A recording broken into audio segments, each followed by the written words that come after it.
대해서 답변에 대통령실 전화번호가 전부 기밀사항이다 이렇게 말씀하신 적 있죠, 실장님. 근데 저는 좀 의아한 게요. 대통령께서는 왜 모든 기자들이 아는 개인 폰을 사용하셨을까요? 그것도 출장을 간 국방장관에게. 저는 완전히 논리적 모순이다라는 생각이 들고요. 앞서 오전 질의에서 많은 의원님들이 7월 31일 날 안보관계 수석보좌관 회의에 대해서 질의를 하셨습니다. 그런데 언론 보도에 따르면 대통령실 고위 관계자가 대통령의 관여는 있었다라는 보도가 있었어요. 관여했다. 대통령실이.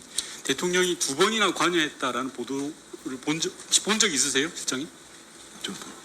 아니, 실장님 죄송한데 그런 보도를 안 보는 게 저는 용산 대통령실이 제대로 운영이 안 되고 있다고 생각하거든요. 대통령실과 관련된 언론 보도는 매일같이 스크랩하고 보고하고 하는 게 상식 아닌가요? 대통령실 관련해서 대통령께서 관여했다라는 MBC 보도가 있었습니다. 근데 그런 보도를 안 봤다. 수많은 보도를 접하고 수많은 있고. 보도가 아니죠. 윤석열 대통령이 최혜병 관련해서 관여했다. 그것도 2차례나 라는 보도가 있는데 그걸 안 봤다는 게 말이 됩니까? 전혀 상식적이지 않은데요. 최소한 당시에는 보지 못했더라도 오늘 운영위를 준비하면서는 Q&A 안에 그게 있었겠죠. 없었을 리가 없지 않습니까? 저도 청와대에서 8년 있어 봤는데 그거 없을 리가 없습니다. 당연히 비서실장하고 안보실장한테 그런 보고를 했겠죠. 이런 보고가 있었다. 사실인지 아닌지를 제가 묻는 게 아닙니다. 그 언제적 보도입니까? 그걸 저한테 물을 일이 아니죠. 비서실장께서 그걸 알고 오셔야죠. PPT 봐주시기 바랍니다. 넘겨주세요. 예. 7월 31일 날 경로와 관련해서 도대체 어떤 일이 있었는지 제가 PPT 한 장에 정리를 해봤습니다. 대통령께서 11시에 수석보좌관 회의가 있고 난 다음에 수많은 전화들이 오고 갔습니다. 11시 54분에 윤석열 대통령으로 적어놓은 것은 제가 추론이기 때문에 그에 대한 토를 달지 말아주십시오. 이처럼 많은 전화통화가 있었습니다. 다음 PPT를 보면 정리해보면 대통령 부속실장이 국방비서관에게 6차례 전화하고 안보실장과 국방비서관은 국방장관에게 12차례 전화를 합니다. 이게 아무 일 없었다라는 게 말이 됩니까? 저는 도저히 상식적으로 이해가 되지 않고요. 가장 중요한 날짜가 8월 2일입니다. 최혜병 사건에서 가장 중요한 날이라고 생각하는데요. 실장님께 질의하겠습니다. 이날 대통령께서 하루 동안 국방장관과 3번, 차관과 3번, 국방비서관과 1번 총 7차례 통화를 했습니다. 시간을 다 합쳐보니까 36분이 넘습니다. 안보실장 등이 언론에 나와서 뭐라고 했냐면 자연스러운 일이다. 우즈베키스탄과 방산협력 등의 업무 때문이라고 주장했습니까? 정말 그렇습니까, 실장님? 국방 현안에 대해서 우즈베키스탄 방산협력 때문에 36분인가 통화한 게 맞습니까?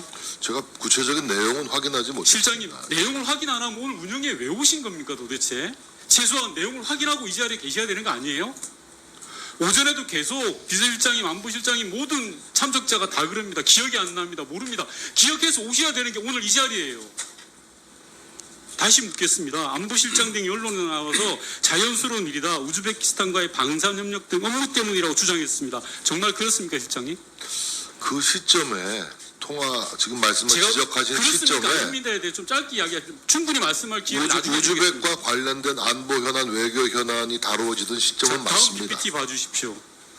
이날은요 마치 전쟁이라도 날 것처럼 용산 대통령실이 막 움직였습니다. 용산 대통령실의 분노의 전화가 39회나 있었는데요. 다음 PPT 봐주십시오. 제가 도대체 이해가 안 되는 게 있습니다. 대통령실의 해명이 거짓이라고 생각하는 첫 번째 단서가 있습니다. 저기 보시면요. 중간쯤에 보면 중간 하단에 신범철 차관이 윤석열 대통령에게 전화를 한 게 나옵니다. 제가 청와대에 8년 있었지만요. 차관이 대통령 개인 폰으로 전화하는 걸 듣도 보도 못했습니다. 정진석 실장님 5선 의원이시고 중진 의원이십니다. 국무위원도 아닌 차관이 대통령 개인 폰으로 이렇게 보고할 수 있습니까? 이것도 우즈베키스탄 방산협력 때문인가요? 답변해 보십시오. 그 대통령과 우리 대통령실 근무 수석 비서관들은 수석 비서관이 아니라 차관이 대통령 개인 폰으로 먼저 전화를 했습니다. 대통령이 전화한 게 아닙니다. 답변해 보십시오. 저는 차관이 대통령에게 일반 전화로 할 수 있다고 생각합니다. 그게 비정상입니다. 물론 일반 폰만 사용하는 것은 아니고요. 일반 폰과 보안폰을 병용해서 우리는 사용하고 있다는 말씀을 드리겠습니다. 자, 이게 한 번이 아닙니다. 국방차관이 2번에 걸쳐서 8분 전화를 하고요. 또 엄청나게 오랜 시간 전화를 하고 있습니다.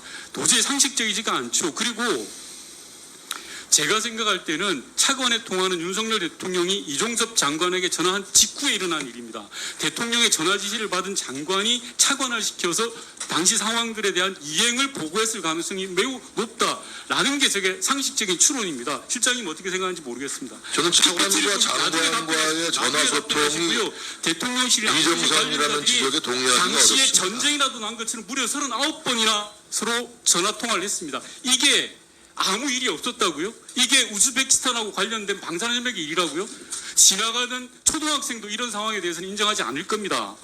실장님, 그건 의원님의 제가 가정일 뿐이죠. 지금 질문하지 않았습니다. 확인된 질문에 내용이 대해서는 아무것도 나중에 없지 답변할 않습니까? 시간 드립니다. 용산 대통령실은 손바닥으로 하늘을 가리고 있다고 생각합니다. 어떻게 이게 우즈베키스탄 방산협력을 위한 길입니까? 대통령 관계자가 39번이나 전화를 하고 대통령이 장관에게 3번, 차관에게 2번, 국방비서관이 전화를 합니다. 이런 경우는 차도 있을 수가 없는 일입니다. 사실을 인정을 해야죠. 그리고 그럼 우즈베키스탄하고 아무 관련이 없는 공직기관 비서관은 왜 전화를 합니까? 유재원 국방관리관에게 왜 전화를 합니까? 거짓말도 정도껏 하셔야 된다고 생각을 합니다. 상식이 아니잖아요. 아니, 7월 31일 공직기관 답변은 마지막에 하시고 비서관이 7월 31일 대통령실 수석보좌관회의에서 통화를 못 답변은 합니까? 마지막에 하시라고 말씀드렸습니다. 7월 31일 대통령실 수석보좌관회의에서 대통령의 경로가 있은 이후에 이 사건이 벌어집니다. 그리고 8월 2일 날 대통령의 지시가 제대로 이행되지 않자 대통령이 화가 나서 전화통을 듣고 5만 군데 전화를 다 하는 겁니다. 이게 이 사건의 실체예요. 그런데 왜 손바닥으로 하늘을 가리려고 하십니까? 뒤에 앉아 계신 분들 지금 진실을 밝히는 게 맞아요. 나중에 가서 특검이나 국조에 다 나올 이야기입니다. 지금도 거짓말이 하나하나 밝혀지고 있지 않습니까? 왜 거짓말을 하십니까? 답변하십시오. 저는 거짓말을 한 바가 없고요. 대통령과 관계장차관 간의 전화소통은 매우 자연스럽고 일상적인 일이라고 저는 생각하고요. 그리고 지금 의원님께서 말씀하시는 것이 이제 대통령이 관계자들과의 어떤 부적절한 통화를 자꾸 주장하시는 것 같은데 그 주장에 대한 근거는 아무것도 없습니다. 지금 그렇게 느낌이고 일방적인 주장일 뿐이지. 공직기관 비서관이 우즈베키스탄 방산협력과 무슨 관계가 있어요? 아니 공직기관 비서관이 우즈벡 방산협력을 대화 통화를 했는지 제가 잘 모르는 일입니다. 알고 오시는 그럼. 예, 윤건영